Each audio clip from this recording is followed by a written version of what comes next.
The other thing that we use, timesheets.com, for me to keep track of my timesheets and to create something that I can print out and give to the hospital and say, boom, F you pay me. Business bad? F you pay me. Oh, you had a fire? F you pay me. Place got hit by lightning, huh? F you pay me, right? Here's my timesheet. F you pay me. You didn't like that? I don't know if people understand how many times a day you actually use that phrase. Here's my timesheet. F you pay me. All right, y'all, we are back. What's good? I'm Dr. Nii. Dr. Renee. Hey. Hey, so we're back again talking about locums. Listen, we are answering a question that we got from 2 ER docs. Yo, these are 2 ER docs that are in a ton of debt. They have a hard time balancing their career as well as lifestyle, and they're looking to have more control. Yes. So they sent a question to us, a long question, where they wanted to know what it's like to consider locums, which is basically independent contracting with a hospital or a clinic, what it's like to consider that as an individual, and then what it's like to actually create an agency on their own, where they're going to have a whole bunch of ER docs work under their company and then be contracted out to different hospitals. What's that process like? And we know a little bit about that. So the reason they asked us is literally for several years, we were running an OB department as a locums company, as a locums agency, where we were contracting with OB doctors. We sent them to this hospital, and we set up the schedule.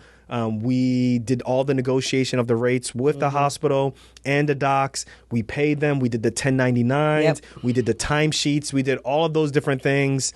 And we made it work. It was beautiful. Yeah. You know, but the way how I like to think about this, it's very similar to the previous episode, which is I think once you get to creating a locum tenens agency, that's like locum's like PhD course, right? Yeah. The majority of people are not going to want to get to that point. Right. And that's fine. It doesn't mean that we're not going to cover that, but let's kind of still build the case about locums and why someone would want to go into locums. So the first episode we did was, why you want to leave your job and why you may want to consider locums. The second episode is basically, what's that process like of, finding out about locums? Where can you get information from? Going to locumstory.com, talking to recruiters and so forth, and then how assignments work and getting travel. Now we're going to talk about why did we decide to not only do locums and work as independent contractors, but specifically why did we form our business structure? Right. So check out, guys, if this is the third part of the series, make sure you check out episode 381. Oh, yeah, you keep track of all those numbers. I keep track of all those numbers. So episode 381, which is part 1, and then 383, which is part 2. Yeah.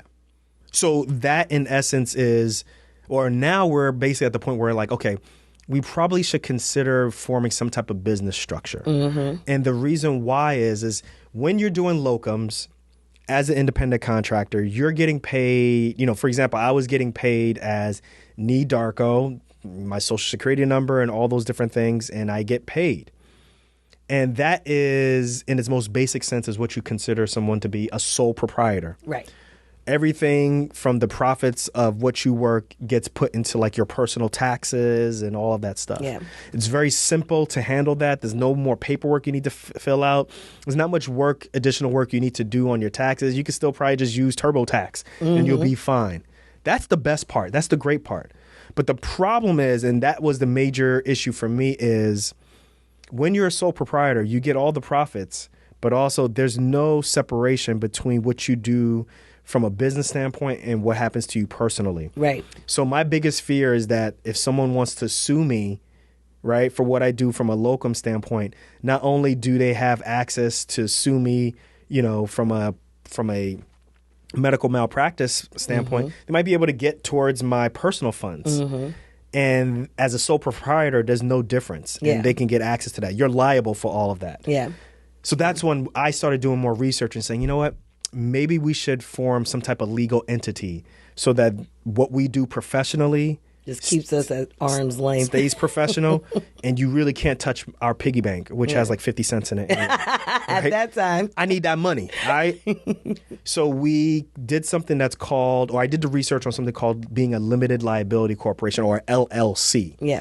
So an LLC is not like a tax thing. It's just a actual protection, state thing that you fill out. Right. And that basically creates like an entity, a business entity. So we created a business called Equal Access Health, LLC. Right. And that means when we were working with a locums company, I'd had to tell them, listen, don't pay me, Nii Darko. I want you to pay Equal Access Health, and then Equal Access Health will figure out a way to pay me and pay Renee and so forth. Yeah. So that's why we did that. So. Yeah. Yeah, I remember the first time, because we had been doing locums for quite some time before we ever thought about creating Equal Access Health. And I remember the first time I was working with a locums agency to, I think this is at the point at which we had moved to Pennsylvania. And the first time that I had ever introduced to this locum tenens agency to pay me as EAH, because I had worked with them before, they were like, wait, what? And I was like, yeah, you need to pay Equal Access Health. Do not pay Renee Volney Darko. Yeah. Don't pay me. But hold on. Before you go into that next point, though, we got to pay the bills. Oh, we'll be right back. All right, we're back. Yeah, so I was just talking about the locum tenens agency switching from paying me as, myself, my individual Renee Darko, instead paying me as EAH. And the difference being that instead of using my social security number, they would now start using the EIN number or the social security number of the business. Right. Yeah, so the way some of you guys may be saying, like, what's all this talk? And look, I'll be very honest with you. What you talking about, Willis? What you talking about, Willis? I'll be very honest with you. We just use LegalZoom. We went to LegalZoom.com. Yeah. And, side note, you know who created LegalZoom? Who? Robert Shapiro. Oh, for real? Yo, from the whole... I don't think I knew that. From the whole O.J. Simpson thing, like, there's been an entire, so much money and franchises that have broken off from the O.J. Simpson. That's from the Kardashians. Scary. Yeah. To LegalZoom. And I'm sure there's a whole bunch of other things that have occurred like that afterwards. Like, obviously, what happened specifically is grisly, and we're not condoning that or anything like that. But, everybody else, the amount of money and things, it's crazy. But anyway, so LegalZoom makes it very easy. You call LegalZoom or you go online. They ask you a whole bunch of questions about where you want to incorporate and all these different things. Long story short, in 6 weeks, once you fill out the things, you have the name of your business. There's some papers that you have to create that they create for you to make things legal. But the other thing that is very important is that EIN number, or the employee or employer identification number. Right. Basically, it's a social security number for your business. We got that bad boy. And then from there, we kind of were a business. Yeah. Your business is doing business. Right. With the hospital, with the agency, X, Y, and Z. Yeah. So the next step after that, real quick, was we went to a bank and we said, hey, we want to open up a business bank account for our business. And they're important. And they were like, okay, you got the name? Check. You got the EIN number? Check. You got the operating documents? I was like, yo, here it is. Boom. And then they gave us a debit card. They gave us checks. We had to log in and all that stuff. And that's the bank account that we told the locums company to do our direct deposit to. Right. Or if they just send us a check, that's what they would do. So real quick, do you remember the first contract that I negotiated, not as Nii Darko, but as Equal Access Health? And when I got that check, yeah. that was a really problem. I'll see if I can find that picture. But when we finally became an LLC, I think at that point... Then you put your big boy pants on. Yeah, I decided that, you know what, maybe I want to stop working with a locums agency. Yeah. And maybe we should start considering doing it ourselves, becoming, this is like the baby steps of becoming a locums agency. Right. And I actually contacted a hospital. I found a hospital that had a need for a trauma surgeon. And I said, hey, listen, I'm not looking for a permanent job. And at this point, you need someone. How about I work there giving you guys X, Y, and Z amount of time? And they said, okay. So we started chatting. We did an interview. We did negotiations. Yep. We did some work with a contract. And I started working there. Yep. Now, the one thing that's a little bit different about this situation is when you're working directly with a hospital, like you, in essence, are your own locums agency. Yeah. You're your own locums company. Yeah. So you have to flip the bill a little bit earlier than how it was before. So when you're with a locums company, right, they will pay for your flight. They will pay for your hotel. Well, when you are doing everything yourself, like you have to put your credit card down to pay for a hotel. You have to get a rental car if you need it with your own credit card. Yep. You know, all of these different things you have to pay for first. Then at the end, when you finish your assignment, you submit a timesheet as well as your receipts, and then the hospital pays back everything, and then you pay back all the different credit card companies and say, hey, don't come after me, leave me alone before you miss your payment.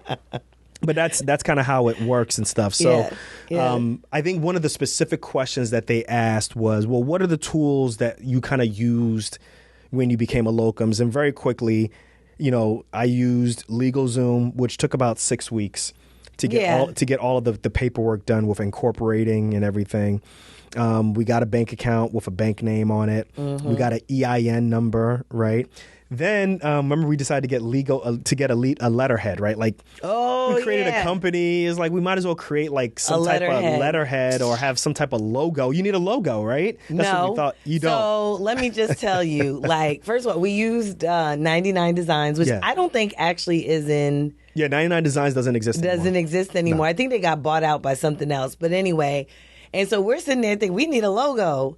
First of all, we did not need a logo. We didn't need any of that stuff.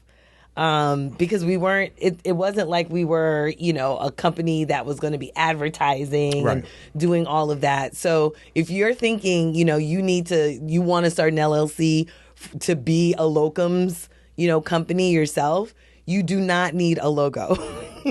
That logo did not go to use for a long time. We were feeling ourselves. Yeah. But I tell you where the logo came in. The logo came in, and this was another sense of pride for me.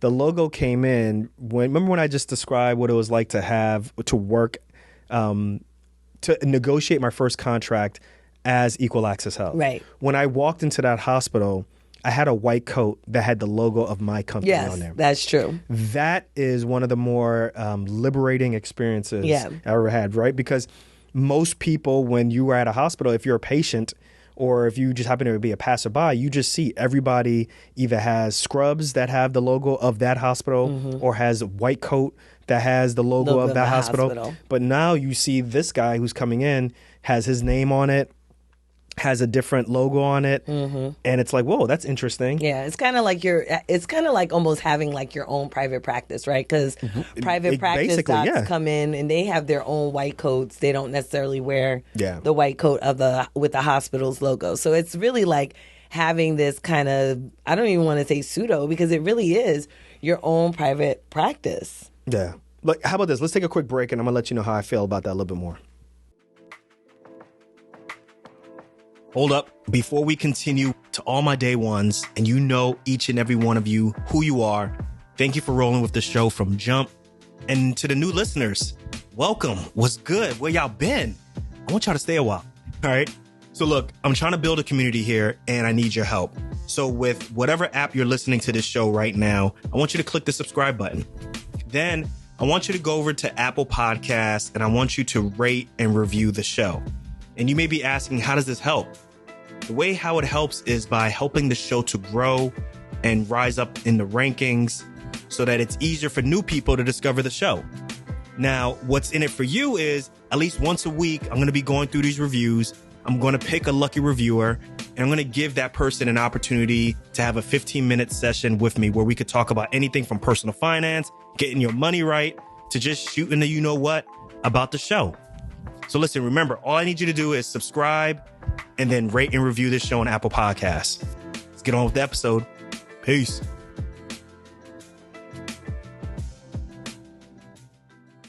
All right, we are back. So I think low key for me, looking back, that was probably one of the beginnings of me kind of just feeling like I'm really on my own. I'm doing this on my own. I'm kind of grabbing back control of my career in terms of the trajectory, how I work, because now it's just me. Right. Now it's just me. And just so y'all know, medical malpractice in that situation where I was doing it on my own, that medical malpractice was covered by the hospital. Yeah.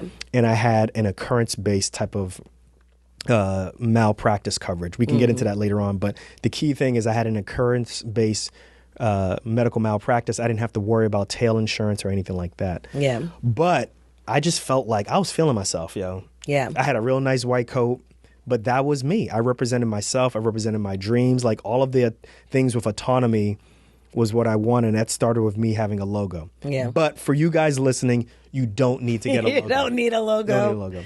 And Look at everybody going to be like, man, I'm going to give me a logo. And 99 designs don't exist anymore. So you got to find something else. 89 designs. I don't know. But if you're looking for a logo doesn't cost that much. We spent $279 or something like that for that was when 99. I don't know who owns 99. We got to look that up. So, but basically, what 99 Designs does, you spend $279, and online they ask you a whole bunch of different questions. They show you a whole bunch of different designs, and through these questions, they're trying to figure out what you like and what you don't like and what your style is like. And then what they do is they put your request into a competition with artists from all over the world. And over the next 7 days, they compete to get your business, which is your $200 or your $250. And every day, like through every minutes and hours and throughout the day, they're just sending you different versions of logos, and then you keep correcting it. Hey, I like what you're doing, but take this out, change this color, go this. And by the end of the 7 days, you need to be able to make a decision. And when you make a decision, whoever wins as to who you're going to go with, they get that money and go from there. Right. There's multiple ways that you can do it now, but that's what we decided to do. Yeah. So no, that was a pretty simple process. But again, you don't absolutely need a logo in order to start an LLC, and don't let that be a deterring factor, right? Because I think for doctors, a lot of this business stuff can kind of go over people's heads, and you can feel like this is much more than I'm comfortable doing.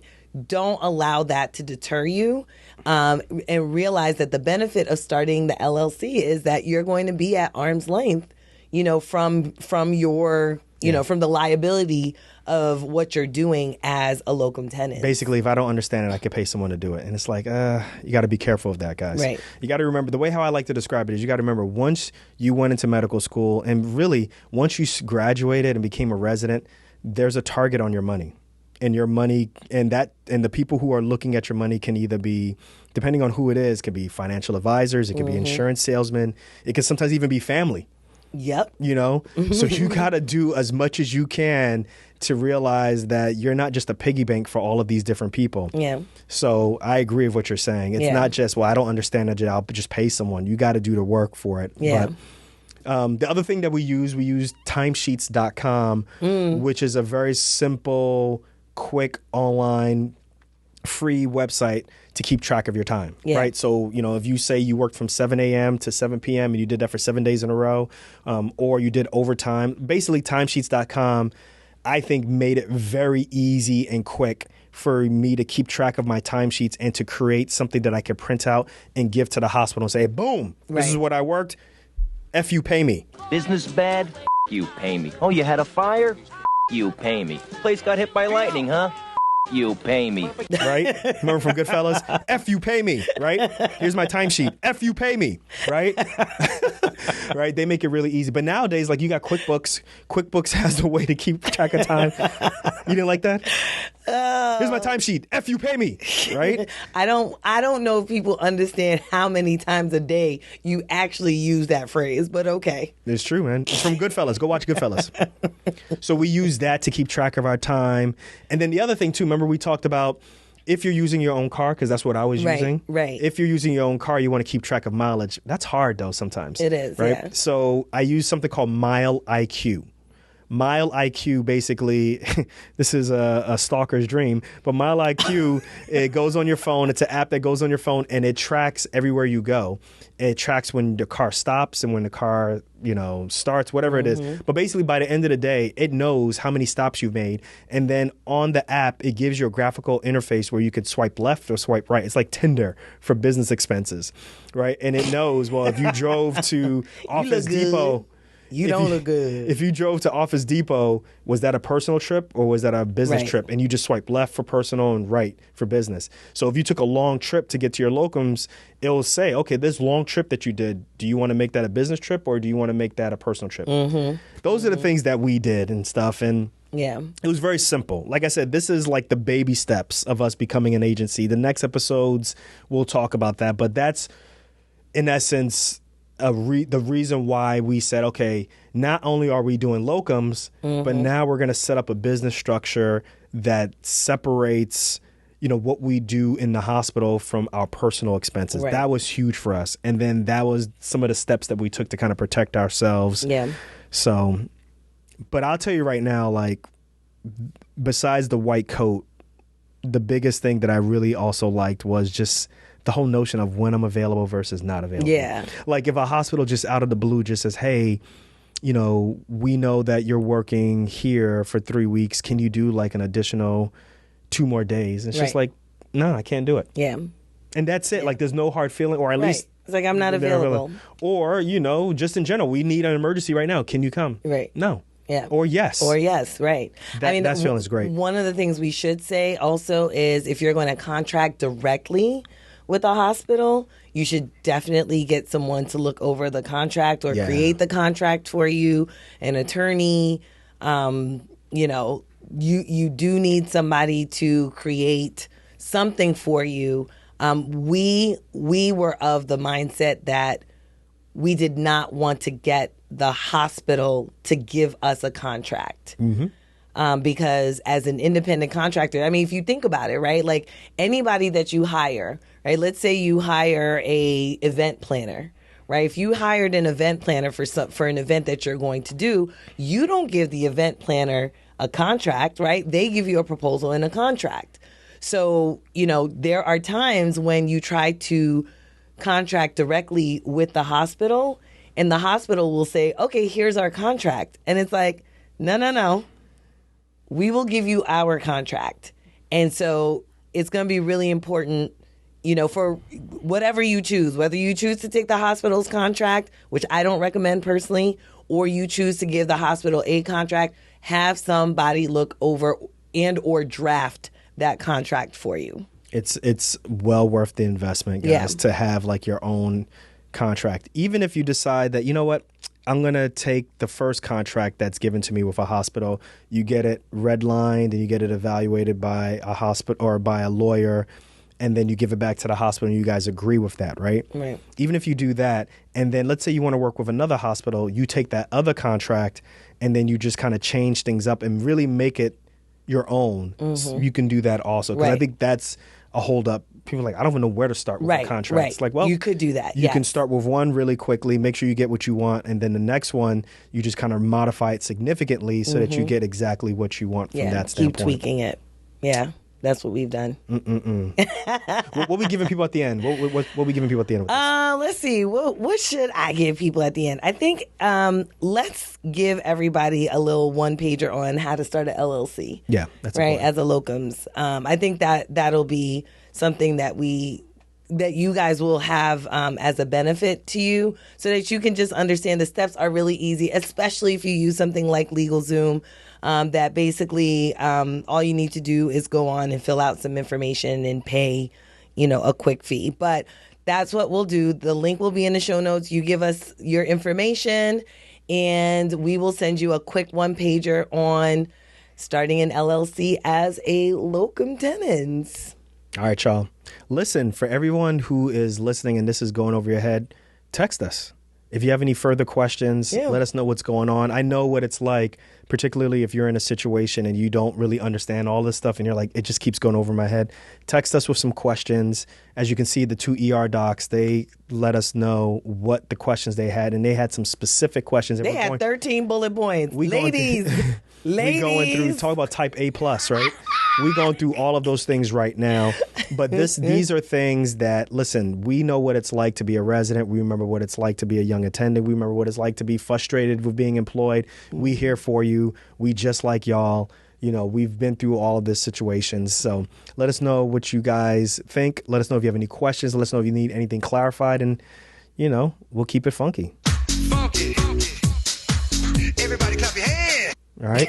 I don't know why I said that, but we'll keep it funky, yo. Because that's what we do on Docs Outside the Box, yo. We keep it funky. Funky. To the left. Bring it back now, y'all. R.I.P. Yeah, he passed away. That was R.I.P. Alfred. Make sure you put that in there, please. Yeah, DJ please. Casper. All right, y'all. We're going to catch you guys on the next episode. Deuces. Peace.